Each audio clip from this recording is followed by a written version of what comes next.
ഒരിടത്ത് ഒരു ഉൾക്കാട്ടിൽ തകർന്നടിഞ്ഞ ഒരു കൊട്ടാരം ഉണ്ടായിരുന്നു. വളരെ കാലങ്ങൾക്ക് മുൻപ് അന്നത്തെ രാജാവിന്റെ വേനൽക്കാല വസതിയായിരുന്നു അത്. ഇപ്പോൾ തകർന്നടിഞ്ഞ് സന്ദർശകരാരുമില്ലാത്ത ഒരു വിജന പ്രദേശം.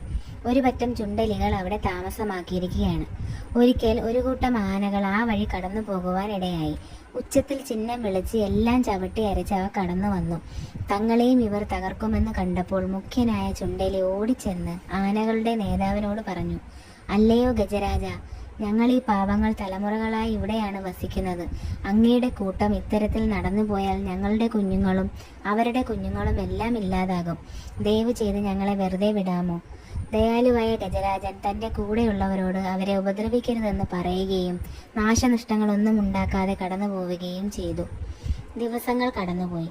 കാലം മാറി. വേനൽക്കാലം എത്തി. ഒരു ദിവസം ചുണ്ടലി മുഖ്യൻ കാണുന്നത് പഴയ ഗജരാജനെയും ഒരു പറ്റം ആനകളെയും വടത്തിൽ ബന്ധിക്കപ്പെട്ട നിലയിലാണ്. തടി പിടിപ്പിക്കുവാനായി പിടിച്ച് ഇവരെ ബന്ധിച്ചതാണെന്ന് അവന് മനസ്സിലായി. "ഗജരാജ, അങ്ങ് പേടിക്കേണ്ട," ചുണ്ടലി പറഞ്ഞു. അവൻ തൻ്റെ കൂട്ടുകാർക്ക് സിഗ്നൽ കൊടുത്തു. അവരെല്ലാം ഒത്തുചേർന്ന് ആനകളെ ബന്ധിച്ചിരിക്കുന്ന കയറുകളിൽ കരളുവാൻ തുടങ്ങി. വളരെ വേഗം തന്നെ ആനകളെല്ലാം സ്വതന്ത്രരായി.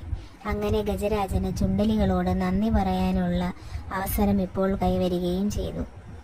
ഗുണപാഠം: ചെറിയ ദയാകൃത്യങ്ങൾ മഹത്തായ പ്രതിഫലം തരും.